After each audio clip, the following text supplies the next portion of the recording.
अगला अपडेट, प्रधानमंत्री नरेंद्र मोदी आज 3 मार्च को सतत और सशक्त आर्थिक विकास नाम से बजट पश्चात वेबिनार को संबोधित करेंगे सुबह 11:15 बजे। चलिए अगली बड़ी खबर देखिए। ईरान के भीषण हमलों के बीच प्रधानमंत्री नरेंद्र मोदी ने यूएई के राष्ट्रपति से फोन पर बातचीत की और बोले कि मुश्किल समय में भारत आपके साथ खड़ा है। संयुक्त अरब अमीरात के प्रेसिडेंट अल नायहान से पीएम मोदी ने बातचीत की और दुबई अबुधाबी में यहाँ भारतीय समुदाय की सुरक्षा पर प्रेसिडेंट को धन्यवाद भी कहा प्रधानमंत्री ने। यूएई के अलावा पीएम मोदी ने सऊदी अरब के क्राउन प्रिंस और बहरीन के राजा से भी फोन पर बातचीत की पश्चिम एशिया में बढ़ते तनाव के माहौल के बीच। और इजराइल, ईरान, अमेरिका की इन जंग पर पीएम मोदी ने अपना स्टैंड रखा। दुनिया भर के दिग्गज नेताओं से पीएम ने शांति और कूटनीति से मसला हल करने पर जोर दिया। वहीं मिडिल ईस्ट में तनाव के बीच भारत के गृह मंत्रालय ने भी देश के सभी राज्यों को अलर्ट किया। कश्मीर में अभी इंटरनेट पर पाबंदी लगा दी गई है क्योंकि ईरानी प्रमुख खामेनेई की मौत का विरोध जम्मू कश्मीर में भी कई जगहों पर देखने को मिल रहा है। यही वजह है कि कश्मीर में इंटरनेट पर पाबंदी लगाई गई। और वहीं दोस्तों, खाड़ी देशों में संकट के बीच बिहार के नीतीश सरकार ने भी एक बड़ा कदम उठाया। प्रवासी कामगारों के लिए हेल्पलाइन नंबर जारी किया जहां 24 घंटे आपको सहायता मिल पाएगी। यह हेल्पलाइन नंबर भी आप स्क्रीन पर देख सकते हैं।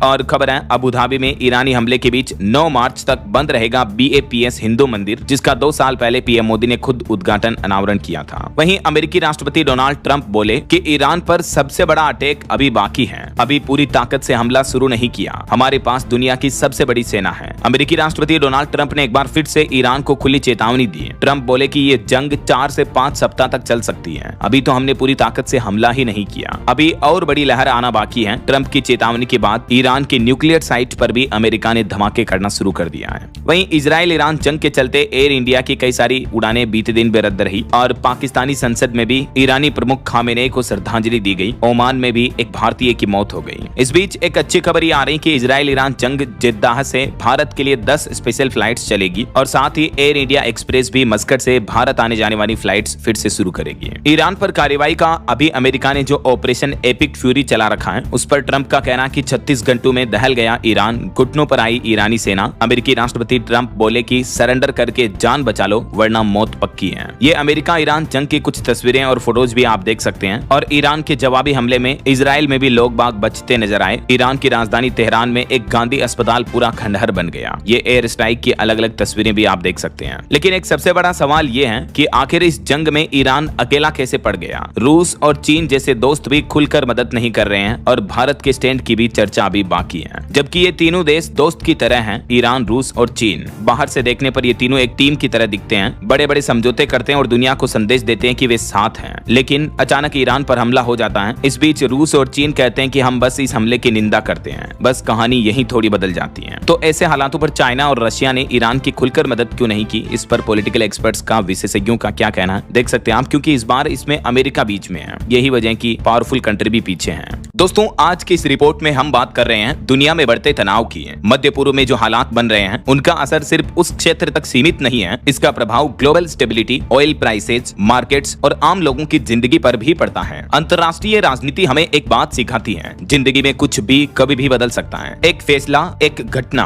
और हालात पूरी तरह बदल जाते हैं। यही बात हमारी अपनी जिंदगी पर भी लागू होती है। हम रोज EMI, बच्चों की पढ़ाई, घर के खर्च और भविष्य की प्लानिंग में इतने व्यस्त रहते हैं कि एक जरूरी सवाल पूछना भूल जाते हैं, अगर कल मेरे साथ कुछ हो जाए तो मेरे परिवार का क्या होगा। और यहीं पर फाइनेंशियल प्लानिंग बहुत जरूरी हो जाती है। हर अर्निंग मेंबर के लिए टर्म इंश्योरेंस एक बेसिक फाइनेंशियल सिक्योरिटी है। छोटी सी मंथली प्रीमियम देकर आप अपने परिवार को करोड़ों तक का लाइफ कवर दे सकते हैं। अगर आप नहीं रहे तो भी घर का खर्च, बच्चों की पढ़ाई और बाकी जिम्मेदारियां रुके नहीं। यही इसका मकसद है। लेकिन सुरक्षा सिर्फ लाइफ कवर तक ही सीमित नहीं है। आज मेडिकल खर्च बहुत तेजी से बढ़ रहा है। एक सीरियस बीमारी या एक्सीडेंट और हॉस्पिटल का बिल लाखों में पहुंच सकता है। ऐसे में सालों की बचत खत्म हो सकती है। इसलिए हेल्थ इंश्योरेंस भी उतना ही जरूरी है। हेल्थ इंश्योरेंस हॉस्पिटल के बड़े खर्च को कवर करता है, केसलेस ट्रीटमेंट की सुविधा देता है और क्लेम के समय मदद भी करता है, ताकि मुश्किल वक्त में पैसों की चिंता कम हो सके। और सबसे अच्छी बात यह है कि टर्म और हेल्थ इंश्योरेंस के प्रीमियम लगभग 400 से 500 रुपए प्रति महीने से शुरू हो जाते हैं और आपको लाखों से करोड़ों तक का कवर मिल सकता है। तो डिस्क्रिप्शन में दिए गए लिंक पर आप अलग अलग ट्रस्टेड इंश्योरेंस पार्टनर्स को कंपेयर कर सकते हैं और अपनी जरूरत के अनुसार बेस्ट प्लान चुन सकते हैं। ऑनलाइन टर्म प्लान पर आपको 15% तक और हेल्थ इंश्योरेंस प्लान पर 25% तक का डिस्काउंट भी मिलता है। याद रखिए, सुरक्षित भविष्य किस्मत से नहीं, सही फैसलों से बनता है। आज ही डिसीजन लीजिए, लिंक पर क्लिक करें और अपने परिवार के फ्यूचर और हेल्थ को सिक्योर कीजिए। और पश्चिम एशिया में तनाव का असर दिखा, दिल्ली एयरपोर्ट पर भी तीसरे दिन 87 अंतर्राष्ट्रीय उड़ानें रद्द रही। वहीं महंगाई पर बड़ी खबर आ रही दोस्तों, जो मिडिल ईस्ट में टेंशन का माहौल चल रहा है, इस वजह से कच्चे तेल के बाद अब गैस की कीमतों में 130% तक उछाल की चेतावनी जारी हुई है। गोल्डमैन सैक्स की तरफ से ये कीमतों में बढ़ोतरी को लेकर अलर्ट जारी किया है। हालांकि रिपोर्ट आ रही कि जो क्रूड ऑयल का मुख्य एक्सपोर्ट मार्ग है हॉर्मुज, वो तो बंद नहीं होगा, लेकिन बावजूद इसके पेट्रोल डीजल महंगे हो सकते हैं। विशेषज्ञों का मानना है कि 4 से 5 रुपए तक पेट्रोल डीजल के दाम बढ़ सकते हैं प्रति लीटर, जबकि सोना 30,000 रुपए तक बढ़ने की उम्मीद है। अमेरिका ईरान जंग का ये असर देखने को मिल सकता है मार्केट पर, तो इस वजह से भारत में भी पेट्रोल डीजल की रेटें बढ़ सकती हैं। हालांकि इस तनावी माहौल के बीच भारत ने एक और प्लान किया है। भारत अब रूस से कच्चे तेल की खरीद वापस बढ़ाएगा। 95 लाख बैरल तेल पर नजर है। ईरान इजराइल जंग के बीच स्ट्रेट ऑफ हॉर्मुज से सप्लाई थोड़ी रुकी है और इस वजह से भारत ने एक बार फिर से रूस की ओर रुख किया है। ब्लूमबर्ग की तरफ से ये रिपोर्ट सामने आ रही है। तो क्रूड ऑयल की वजह से पेट्रोल डीजल तो महंगे हो ही सकते हैं, इसके अलावा सोने चांदी के भाव पर भी खबर आ रही है। देखिए, ईरान संकट के बीच एक ही दिन में चांदी 32,000 रुपए तक महंगी हुई और चांदी ने डे हाई 3 लाख के भी पार का बनाया। सोने में भी 8,000 रुपए तक का उछाल देखने को मिला। अभी के लेटेस्ट रेट की बात करें तो सोना 8,000 की तेजी के साथ 1,67,000 रुपए प्रति 10 ग्राम पर पहुंच चुका है, जबकि चांदी 23,000 रुपए बढ़कर 2,90,000 रुपए प्रति किलो पर पहुंच चुकी है। हालांकि इस डे हाई के बाद थोड़ी गिरावट देखने को मिली और 2,80,000 के आसपास चांदी का प्राइस अभी चल रहा है। बाकी अलग अलग कैरेट के हिसाब से सोने की कीमतें आप देख ही सकते हैं स्क्रीन पर। अच्छा, इसके अलावा महंगाई पर एक और बड़ी खबर आ रही कि ईरान इजराइल युद्ध का कुछ असर यूं भी दिखेगा। ड्राई फ्रूट्स के रेट बढ़ेंगे, जैसे काजू, बादाम, किशमिश, पिस्ता वगैरह, इस तरह के ड्राई फ्रूट्स के रेट बढ़ सकते हैं और भारत से बासमती चावल का निर्यात यानी एक्सपोर्ट भी प्रभावित होगा। ईरान इजराइल युद्ध की वजह से जो अंतर्राष्ट्रीय बाजार में अस्थिरता दिख रही है, इसका ये साइड इफेक्ट्स देखने को मिल सकता है। चलिए अगला अपडेट देखिए। आपको पता होगा, अमेरिका और इजराइल ने जो ईरान पर हमला किया, उससे ठीक पहले प्रधानमंत्री नरेंद्र मोदी ने जो इजराइल का दौरा किया था, तो इसी मसले पर इजरायली राजदूत बोले कि मोदी को पता नहीं था कि यह हमला होगा। पीएम मोदी का इजराइल दौरा खत्म होने के बाद ही ईरान पर अटैक को मंजूरी मिली थी। पीएम मोदी अभी कुछ दिन पहले 25-26 तारीख को इजराइल गए थे और इसके ठीक बाद 28 फरवरी को ही इजराइल अमेरिका ने एक साथ मिलकर ईरान पर जो एयर स्ट्राइक कर दी। उसके बाद सवाल उठ रहे थे कि क्या इजराइल दौरे पर होते हुए पीएम मोदी को इस बात की जानकारी दी गई थी? क्या कहीं पीएम मोदी के दौरे को इजराइल ने कवर की तरह तो इस्तेमाल नहीं किया? तो इन सभी सवालों का जवाब देते हुए इजरायली राजदूत का यह कहना है। और वहीं अंतर्राष्ट्रीय युद्ध के हालातों पर एक और बड़ी खबर देखिए। अफगानिस्तान ने पाकिस्तान के नूर खान एयरबेस पर भी हमला किया। तालिबान के मंत्री बोले कि हमने डुरुंड लाइन पार की। पाकिस्तान ने दावा किया कि 400 अफगान लड़ाकों को मार दिया। तो ये कुछ अंतर्राष्ट्रीय माहौल चल रहा है। और चलिए आगे बढ़ते हैं अपन खबरों में। देखिए, भारत के महाराष्ट्र राज्य में यह बड़ी घटना देखने को मिली। महाराष्ट्र के पालघर में एक केमिकल प्लांट से ओलियम गैस का रिसाव हो गया। इसके बाद आसपास के पूरे इलाके में अफरा तफरी मच गई। 2,500 से ज्यादा लोगों को सुरक्षित जगह पर शिफ्ट किया गया। महाराष्ट्र के पालघर जिले में एक केमिकल प्लांट में सोमवार दोपहर करीब 2 बजे ये गैस का रिसाव देखने को मिला। उसके बाद लोग इतने डर गए कि कहीं भोपाल गैस त्रासदी की तरह तो ये बड़ी घटना ना घट जाए। ये देख सकते हैं आप, लोग मास्क लगाकर इधर उधर भागते नजर आए। हालांकि अभी प्रशासन ने हालातों पर नियंत्रण पा लिया और फिलहाल इस घटना में किसी के हताहत होने की जानकारी नहीं मिली है। और अभी इससे एक दिन पहले आपको पता होगा, महाराष्ट्र में नागपुर में फैक्ट्री में ब्लास्ट हुआ था। इसमें 19 लोगों की जान चली गई थी। तो इस घटना में भी 21 डायरेक्टर्स के खिलाफ केस दर्ज हुआ और 9 डायरेक्टरों को तो गिरफ्तार भी कर लिया है। 2 और घायलों ने इलाज के दौरान दम तोड़ा तो मृतकों की संख्या बढ़कर 19 हो गई है। ये भी गोला बारूद निर्माण करने की कंपनी थी जिसमें यह ब्लास्ट हुआ था। चलिए दोस्तों, अगला अपडेट देखिए। दुनिया भर में चल रहे युद्ध के हालातों के बीच भारत ने एक बड़ा निर्णय लिया है। भारत रूस से खरीदेगा 5 और S-400 सुदर्शन डिफेंस सिस्टम, जिन्हें पाकिस्तान और चीन की सीमा पर तैनात किया जाएगा। भारतीय वायुसेना ने इसी डिफेंस सिस्टम का इस्तेमाल ऑपरेशन सिंदूर के दौरान किया था और इसे गेम चेंजर बताया था। तो अच्छी खबर यह है कि भारत रूस से ये 5 और डिफेंस सिस्टम खरीदेगा, तो इससे भारत की ताकत बढ़ेगी, है ना। और वहीं देखिए, भारत कनाडा के रिश्तों में भी एक नई शुरुआत हुई। आतंकवाद पर दोनों देशों ने सख्त रुख अपनाया। साल 2030 तक $50 अरब का व्यापार लक्ष्य भी तय किया। अभी आपको पता होगा, कनाडाई प्रधानमंत्री मार्क कार्नी भारत दौरे पर आए हुए हैं और बीते दिन पीएम मोदी और कनाडाई पीएम दोनों ने हैदराबाद हाउस में मुलाकात की। इसके बाद भारत कनाडा के बीच कई अहम समझौतों पर मुहर लगी, जैसे भारत को यूरेनियम देगा कनाडा, डिफेंस और एनर्जी सेक्टर में भी सहयोग करेंगे दोनों देश। वहीं मिडिल ईस्ट में तनाव को लेकर भी पीएम मोदी ने कहा कि दक्षिण एशिया की स्थिति गंभीर चिंता का विषय है। भारतीयों की सुरक्षा के लिए सभी देशों के साथ मिलकर हम काम करना जारी रखेंगे। चलिए अगला अपडेट देखिए। देश के करोड़ों प्राइवेट कर्मचारियों के लिए बड़ा अपडेट है। वित्त वर्ष 2025-26 के लिए ईपीएफओ ने ब्याज दरों का ऐलान कर दिया है और अच्छी बात यह रही कि ब्याज दरों में कोई कटौती नहीं की गई है। हालांकि बढ़ोतरी भी नहीं हुई है, लेकिन ईपीएफ की ब्याज दरें 8.25% पर जो अभी मौजूदा इंटरेस्ट रेट है वो बरकरार रहेगी, वही बनी रहेगी। निष्क्रिय खातों के स्वचालित निपटान की पायलट योजना को भी मंजूरी दी ईपीएफओ की तरफ से। चलिए अगला अपडेट देखिए। एक रिपोर्ट सामने आ रही है कि गुजरात में 2 साल में 322 एशियाई शेरों की मौत हुई और इस बढ़ती मृत्यु दर से शेरों के संरक्षण पर भी सवाल पैदा हुए हैं। गुजरात सरकार द्वारा खुद विधानसभा में इन आंकड़ों की जानकारी दी गई और स्तन कैंसर पर एक चौंकाने वाली रिसर्च सामने आ रही है कि हर 4 में से एक स्तन कैंसर मरीज में खानदानी जीन का असर दिखाई दिया। IIT की रिसर्च में ये पैटर्न फाइंड किया है भारतीय वैज्ञानिकों ने और इस रिसर्च से ये पता चलता है साफ साफ कि कहीं न कहीं स्तन कैंसर जो है वो एक तरह की जेनेटिक डिजीज है। कंप्लीटली जेनेटिक नहीं है लेकिन इसमें जेनेटिक्स का काफी ज्यादा रोल है, यानी जिनके खानदान में परिवार वालों को पहले स्तन कैंसर हुआ हो उन लोगों को, उन महिलाओं को विशेष करके स्तन कैंसर की संभावना ज्यादा होती है। हर 4 में से एक यानी 25% केसेज में ये पैटर्न फाइंड किया गया। चलिए खबर आ रही तेलंगाना राज्य के दौरे पर पहुंचे राहुल गांधी। तेलंगाना के मुख्यमंत्री ए रेवंत रेड्डी ने उनका जोरदार स्वागत किया। कांग्रेस समिति प्रशिक्षण कार्यक्रमों में भी शिरकत होंगे। वहीं पॉलिटिक्स के कुछ और अपडेट देखिए। गृह मंत्री अमित शाह ने बंगाल में जनसभा आयोजित की और कहा कि ममता ने बंगाल को घुसपैठियों का स्वर्ग बनाया, अभी उन्हें वोटर लिस्ट से बाहर किया, सत्ता में आने पर राज्य से बाहर करेंगे।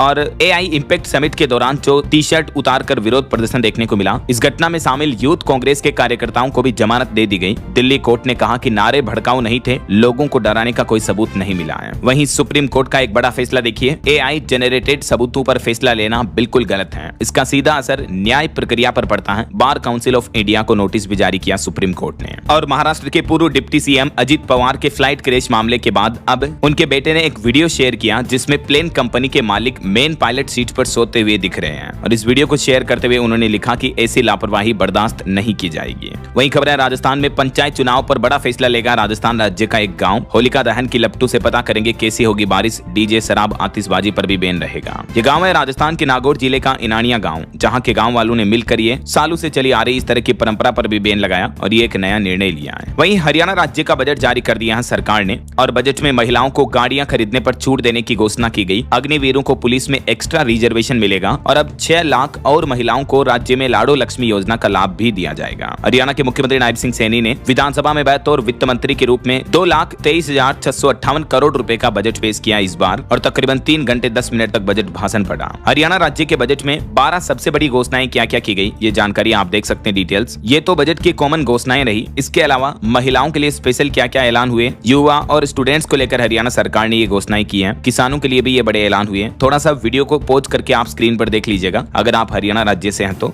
वहीं खिलाड़ियों के लिए, स्पोर्ट्समैन के लिए भी राज्य सरकार ने कुछ घोषणाएं की हैं। कर्मचारियों के लिए ये बड़े ऐलान हुए। स्वास्थ्य हेल्थ सेक्टर को लेकर ये ऐलान किए। इंडस्ट्री, कारोबार, व्यापार को लेकर, इंफ्रास्ट्रक्चर को लेकर ये ऐलान किए गए हैं। किस डिपार्टमेंट को, किस विभाग को कितना बजट जारी किया, इसकी भी जानकारी आप देख सकते हैं स्क्रीन पर। ओके, तो ये रहा हरियाणा का इस बार का बजट 2026। चलिए अगला अपडेट देखिए। गुरु तेग बहादुर के शहीदी समागम के मौके पर पीएम मोदी ने कहा कि गुरुओं का बलिदान और एकता ही हमारी ताकत है। और ऑटो इंडस्ट्री से खबर आ रही है। महिंद्रा XEV9e सिनेलक्स एडिशन लॉन्च हुआ जिसकी कीमत 29,35,000 से शुरू है। मध्य प्रदेश की मोहन यादव सरकार ने बड़ा फैसला लिया। राज्य के 12 लाख कर्मचारी और पेंशनर्स का DA यानी महंगाई भत्ता 3% बढ़ा दिया है। अब 58% मिलेगा महंगाई भत्ता। मुख्यमंत्री बोले कि 6 किस्तों में देंगे, एरियर्स की राशि भी है। अभी तक मध्य प्रदेश में कर्मचारियों को 55% DA मिल रहा था। DA यानी डेयरनेस अलाउंस यानी महंगाई भत्ता, तो उस भत्ते में 3% बढ़ोतरी करने की घोषणा कर दी है मध्य प्रदेश के मुख्यमंत्री डॉक्टर मोहन यादव ने। होली के मौके पर MP के कर्मचारियों और पेंशनर्स को यह बड़ा तोहफा मिला है और बढ़ोतरी के बाद अब 58% मिलेगा DA। ये देख सकते हैं मोहन यादव ने इस बारे में ट्वीट करके जानकारी भी दी। कुछ महीनों पहले तो आपको पता होगा मध्य प्रदेश सरकार ने घोषणा भी की थी कि आने वाले 3 सालों में MP राज्य में 30% तक बढ़ेगा कर्मचारियों और अधिकारियों का DA।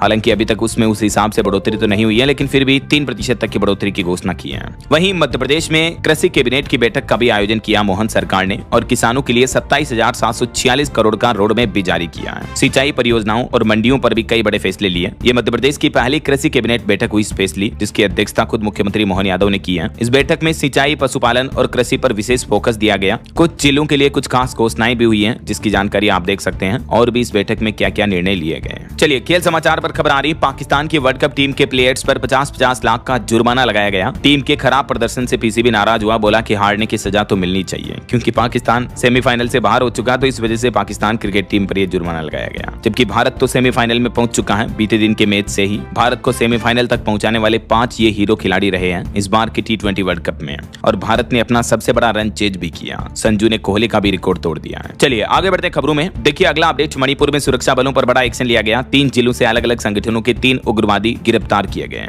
वहीं 2000 रुपए के नोटों पर बड़ा अपडेट सामने आ रहा। आप बिना RBI के ऑफिस गए भी नोटों को बदल सकते हैं। दरअसल भारतीय रिजर्व बैंक RBI ने 2000 के नोटों को वापस लेने की प्रक्रिया पर यह ताजा अपडेट जारी किया है और अभी तक के आरबीआई के डेटा के मुताबिक 98.44% बैंकिंग सिस्टम में जो नोट वापस आ चुके हैं। वर्तमान में केवल 5,500 करोड़ रुपए के लगभग नोट जनता के पास बचे हैं और ऐसे में आरबीआई का कहना कि अभी भी नोट बदलने का तरीका क्या है। तो अगर आपके पास भी 2000 के नोट बचे हुए हैं तो घबराने की जरूरत नहीं है। आप अपने नजदीकी इंडिया पोस्ट डाक सेवा के जरिए भी अपने 2000 के नोटों को आरबीआई के दफ्तर भेज सकते हैं और वो पैसे आपके बैंक खाते में क्रेडिट हो जाएंगे। और आरबीआई ने उन शहरों की लिस्ट भी जारी की है जहां इश्यू ऑफिस मौजूद है, जहां आप खुद जाकर नोटों को बदलवा सकते हैं। ये शहरों की जानकारी भी आप देख सकते हैं। बहरहाल अभी तो अपन कुछ और महत्वपूर्ण और काम की खबरें देखेंगे दोस्तों, लेकिन फिलहाल वक्त तो चला है आज के ताजा मौसम समाचार जानने का। तो देखिए, मध्य प्रदेश, राजस्थान समेत कई राज्यों में तापमान दिन का 35 डिग्री के पार पहुंच चुका है। इस महीने मार्च में 40 डिग्री तक जा सकता है टेम्परेचर, मतलब भयंकर गर्मी पड़ सकती है इस महीने मार्च में ही। पंजाब हरियाणा में भी 32 डिग्री के पार पहुंच चुका। उत्तराखंड जैसे पहाड़ी राज्यों में भी गर्मी बढ़ने लगी, हालांकि अभी तक बर्फबारी भी हो रही कई जगहों पर उसके बावजूद भी। देखिए, मध्य प्रदेश में होली पर गर्मी पड़ रही है, पंचमी पर बारिश की संभावना है। अभी तो 2-4 डिग्री और बढ़ेगा तापमान, लेकिन नए सिस्टम की वजह से बारिश हो सकती है 4 मार्च को एमपी में। और राजस्थान में भी होली के बाद फिर वापस बढ़ेगी गर्मी। कई शहरों में न्यूनतम तापमान 7 डिग्री ऊपर पहुंच गया। और पहाड़ी राज्य उत्तराखंड में भी देखिए गर्मी की वजह से केदारनाथ में भी तेजी से बर्फ पिघलने लगी। देहरादून में तापमान 30 डिग्री के पार चल रहा। हालांकि 7 मार्च से उत्तराखंड के 5 जिलों में बारिश और बर्फबारी की भी संभावना है। बाकी अगले 2 दिन मौसम कैसा रहेगा देख सकते हैं आप। आज 3 मार्च को तो कहीं बारिश वगैरह की चेतावनी नहीं है, पहाड़ी राज्यों में हल्की फुल्की हो सकती है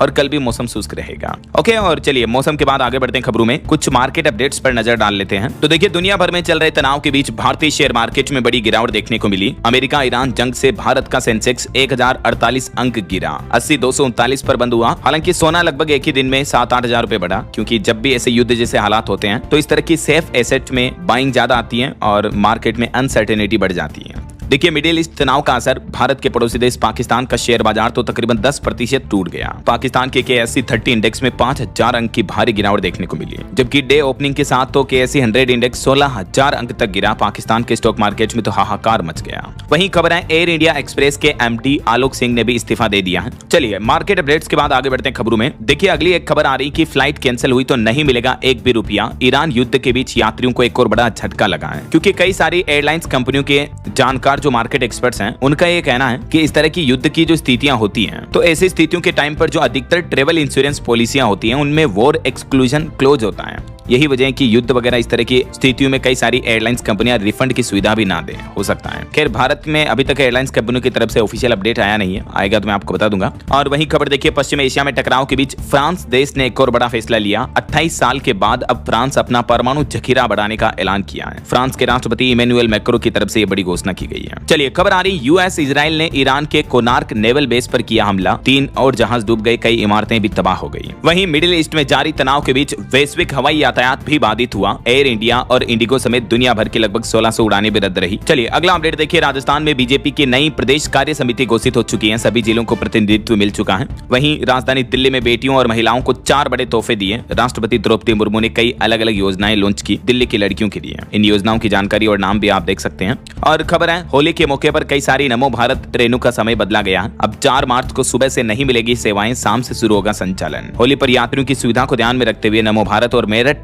मेट्रो के संचालन समय में अस्थायी रूप से बदलाव किया गया। बाकी टाइमिंग वगैरह की डिटेल्स आप देख सकते हैं। चलिए अगला अपडेट देखिए, हिमाचल प्रदेश में जगत नेगी बोले कि वन भूमि पर अतिक्रमण के मामलों में सर्वोच्च न्यायालय के निर्देशों के अनुरूप नई नीति बनाई जाएगी। हिमाचल के राजस्व मंत्री का यह कहना है। और ऑटो इंडस्ट्री से खबर देखिए, ओला का लिमिटेड प्रोग्राम लॉन्च हुआ, जिसमें पुराने स्कूटर को नए में अपग्रेड करने का मौका है। 50,000 रुपए तक के बेनिफिट्स भी दे रही है। ओला इलेक्ट्रिक कंपनी ये ऑफर पेश की है। वैसे ओला का मार्केट शेयर काफी टूटता जा रहा है। इलेक्ट्रिक गाड़ियों के मामले में ओला को पछाड़ करके ग्रीएव्स ने भी टॉप 5 में जगह बना ली है। इस कंपनी की बिक्री में 33% तक का गजब उछाल देखने को मिला है। और खबर देखिए, सीबीआईसी ने लॉन्च किया अतिथि 2.0 ऐप। ज्वेलरी और कीमती सामान का डिक्लेरेशन हुआ डिजिटल। कागजों का झंझट अब खत्म होगा। वित्त राज्य मंत्री पंकज चौधरी की तरफ से यह नया प्लेटफॉर्म लॉन्च किया गया है, स्विफ्ट 2.0 के नाम से। देख सकते हैं आप जानकारी। चलिए अगला अपडेट देखिए, सोनू सूद और बेटे अयान ने चेन्नई के मंदिर को भेंट किया मैकेनिकल हाथी। इंद्रदेव के एरावत जैसा ये दिखता है। वहीं बैंकिंग न्यूज से खबर आ रही है, HDFC बैंक में कीमती सामान रखना अब महंगा होगा। 184% तक आपको एक्स्ट्रा चार्जेस देना पड़ेगा। डिपॉजिट लॉकर रेंटल स्ट्रक्चर में बदलाव करने जा रहा 1 अप्रैल 2026 से ही HDFC बैंक। और ऐसे में लॉकर के नए चार्जेस, नया किराया क्या होगा, सेफ लॉकर वगैरह को लेकर जानकारी आप देख सकते हैं। HDFC बैंक अपने इन शुल्क में बढ़ोतरी करने जा रहा है। और खबर आ रही AI पर रिकॉर्ड तोड़ निवेश आने वाला है भारत में। अडानी अंबानी से लेकर गूगल तक ने खोली तिजोरी। 22 लाख करोड़ रुपए के समझौतों पर साइन हुआ है AI इंपैक्ट समिट के दौरान भारत में AI इन्वेस्टमेंट में। और खबर है बिहार में देखिए एक और निर्माणाधीन पुल गिर गया। 2.5 करोड़ से भी ज्यादा की लागत से ये पुल बन रहा था, लेकिन ढलाई के दौरान ही भरभरा कर गिर पड़ा। बिहार के गोपालगंज का ये मामला है। इस मामले के बाद एक बार फिर से घटिया निर्माण और गुणवत्ता पर गंभीर सवाल खड़े हो चुके हैं। अब DM पवन कुमार सिन्हा ने तत्काल जांच के आदेश भी दिए हैं। और खबर है छत्तीसगढ़ में 5000 शिक्षकों की भर्ती शुरू हुई। मुख्यमंत्री विष्णुदेव साय ने बड़ी घोषणा की, गुणवत्तापूर्ण शिक्षा पर भी जोर दिया। ये देख सकते हैं आप, मुख्यमंत्री ने ट्वीट भी किया इस बारे में। भर्ती प्रक्रिया शुरू कर दी गई है, जल्दी इसके ऑनलाइन फॉर्म वगैरह जारी किए जाएंगे। तो अपडेट्स आगे के मैं आपको बताता रहूंगा इसी चैनल DLS न्यूज के माध्यम से। और खबर है चंडीगढ़ में TB का खतरा बढ़ता जा रहा, हर दिन 18 नए मरीज आ रहे हैं। स्वास्थ्य मंत्रालय की रिपोर्ट ने चिंता और बढ़ा दी है। वहीं देखिए उत्तर प्रदेश में प्रीपेड में बदले गए 35,000 स्मार्ट मीटर। अब फोन की तरह रिचार्ज करना होगा। अम्बेडकर नगर से आंकड़े सामने आ रहे हैं। और खबर है सड़क पर अगर कूड़ा फेंका तो लगेगा 1000 रुपए का जुर्माना। गाजियाबाद में RWA ने बैनर लगाकर चेतावनी जारी की है। वहीं सेल कंपनी ने नया ऑर्डर जारी किया, कर्मचारियों के लिए मोबाइल ईमेल पंजीकरण अनिवार्य होगा, नहीं कराने वाले ऑनलाइन सुविधाओं से वंचित रहेंगे। बोकारो इस्पात संयंत्र में काम करने वाले कर्मचारियों के लिए नया अनाउंसमेंट हुआ है। और खबर है मध्य प्रदेश के बाद अब उड़ीसा, पश्चिम बंगाल समेत 3 राज्यों में खुलेंगे IIFM। वन प्रबंधन शिक्षा विभाग का विस्तार होगा। देख सकते हैं आप डिटेल्स। और जो सोशल मीडिया पर इन्फ्लुएंसर्स होते हैं, यानी फाइनेंशियली इन्फ्लुएंसर जो होते हैं, उनको मार्केट रेगुलेटर सेबी ने सख्त चेतावनी दी। लगभग 1.25 लाख पोस्ट डिलीट किए गए। डेरिवेटिव में 10 में से 9 लोगों को नुकसान की चेतावनी दी। अब AI इन पर नजर रखेगा कि सोशल मीडिया पर आखिर कौन लोग फाइनेंशियल जानकारी देते हैं लोगों को। ऐसा वहीं खबर है झारखंड राज्य में अप्रैल से मतदाता सूची का विशेष गहन पुनरीक्षण यानी SIR अभियान शुरू होगा। 11 मार्च तक तैयारियां भी फाइनल की गई। और हरियाणा करनाल से किसानों के लिए बड़ी सौगात मिली। गरोंडा में स्थापित होगा अत्याधुनिक पेस्टिसाइड टेस्टिंग लैब सेंटर भी। वहीं बिहार के सरकारी अस्पतालों में भी अब आयुर्वेद से भी होगा इलाज। मरीजों को फ्री दवाइयां मिलेगी। बिहार के नीतीश सरकार की तरफ से यह बड़ा अनाउंसमेंट किया गया है। और चलिए दोस्तों कुछ और स्टेट न्यूज अपडेट देख लेते हैं फटाफट से। देखिए राजस्थान के चित्तौड़ में सांवलियाजी भंडार खुला। पहले दिन 10.5 करोड़ की गिनती हुई। वहीं राजस्थान के सीकर की यह घटना है। क्रिकेट खेलते समय सीकर के एक फौजी को हार्ट अटैक आया और मौत हो गई। सीकर में खाटू श्याम मंदिर भी 3 और 5 मार्च को बंद रहेगा चंद्रग्रहण के चलते। और MP इंदौर में देखिए घटना, जहरीली गैस से 2 निगम कर्मियों की मौत हो गई। सीवर टैंक में सफाई करने उतरे थे। वहीं मध्य प्रदेश में 16 योजनाओं पर 28,000 करोड़ रुपए खर्च करेगी मोहन यादव सरकार। MP में वरला पान सेमल सिंचाई प्रोजेक्ट भी मंजूर हुआ। भगोरिया हाट में मुख्यमंत्री ने ताड़ी के बारे में पूछा, बोले कि मैं तो अनाड़ी हूँ। बाकी और भी मध्य प्रदेश की कैबिनेट बैठक में ये कुछ बड़े फैसले लिए गए जिनकी डिटेल्स आप देख सकते हैं। और खबर है छत्तीसगढ़ के बिलासपुर जोन से चलेगी 8 होली स्पेशल ट्रेनें। उत्तर प्रदेश मथुरा के ब्रज में विदेशी महिलाएं भी झूमकर नाची। देवकी नंदन महाराज ने हाइड्रोलिक पिचकारी से रंग बरसाए। बिहार में होली रमजान पर 30,000 पुलिस बल तैनात किए गए सुरक्षा के लिए। और झारखंड के 14 जिलों तक बढ़ेगी आधार सेवाएं। नजदीकी केंद्र पर नागरिकों को मिलेगी सुविधा। और हरियाणा के बजट में कितना पैसा कहां खर्च किया जाएगा, इसको लेकर सरकार ने गणित बताया। 1 रुपए में से लगभग 28 पैसे तो वेतन और ब्याज और पेंशन पर खर्च होगा। GST के बाद स्टाम्प ड्यूटी, बिजली पानी के बिल से हरियाणा सरकार को सबसे ज्यादा कमाई हो रही है। यह रहा हरियाणा के बजट का पूरा हिसाब किताब। वहीं खबर है अरब देशों में फंसे लोगों के लिए अब पंजाब की भगवंत मान सरकार भी सक्रिय हुई। स्पेशल हेल्पलाइन नंबर और व्हाट्सएप नंबर भी जारी किए हैं। पंजाब सरकार ने भी जरूरत पड़ने पर तुरंत इन नंबरों पर संपर्क कर सकते हैं। और ठगी बदमाशी की एक बड़ी घटना देखिए। बैंक के अंदर ही जेब काटती दिखी महिलाएं, CCTV में कैद हुई। पंजाब के फाजिलका का यह मामला है। पंजाब नेशनल बैंक में 2 महिलाओं ने ब्लेड से बैग काटकर 20,000 रुपए उड़ा लिए। देखिए आप, इनका ये CCTV वीडियो भी सामने आ रहा है। वहीं देखिए हिमाचल प्रदेश के 5 शहरी निकायों में डिलिमिटेशन का शेड्यूल जारी हुआ। 5 जिलों की सीमाएं नहीं बदलेगी। और हिमाचल प्रदेश में 6-7 मार्च को हल्की बारिश और बर्फबारी की भी संभावना है। अभी 5 दिन मौसम साफ रहेगा। चलिए कुछ एजुकेशनल अपडेट्स देखिए आप। हिमाचल प्रदेश में 2384 केंद्रों पर 3 मार्च से शुरू होगी, आज से मतलब 10वीं और 12वीं की बोर्ड परीक्षाएं भी। और CA इंटरमीडिएट और फाउंडेशन परीक्षा के रिजल्ट की डेट भी घोषित हो चुकी है। 8 मार्च को नतीजे आएंगे। इससे पहले CA फाइनल के रिजल्ट आ चुके हैं। और हिमाचल के ही रहने वाले अनिरुद्ध गर्ग ने फाइनल में दूसरी रैंक हासिल की और राज्य में तो टॉपर बने हैं। ऑल इंडिया दूसरी रैंक आई इनकी। खुद इनको ICAI ने कॉल किया। युवाओं के लिए मोटिवेशन प्रेरणा की बात है। वहीं रेलवे के RRB ग्रुप D में भर्ती के लिए आवेदन की लास्ट डेट बढ़ चुकी है। अब 9 मार्च तक इच्छुक उम्मीदवार आवेदन कर सकते हैं। ओके, और चलिए अगला अपडेट देखिए आप। टेक न्यूज से खबर आ रही, एप्पल का सबसे सस्ता स्मार्टफोन iPhone 17e भारत में लॉन्च हो चुका है। इसमें 48 मेगापिक्सल फ्यूजन कैमरा मिलेगा, A19 चिपसेट वगैरह, और कीमत इसकी रखी गई है 64,900। और भी एप्पल ने कई नए गैजेट पेश किए हैं जिनकी डिटेल्स भी आप देख सकते हैं। और देश भर में होलिका दहन का जश्न कुछ यूं देखने को मिला। उज्जैन में महाकाल की विशेष आरती हुई। भोपाल में मुख्यमंत्री यादव ने होली जलाई। मुंबई में लव जिहाद की थीम पर होलिका का दहन हुआ। अगेन आप सभी भाइयों बहनों दोस्तों मित्रों को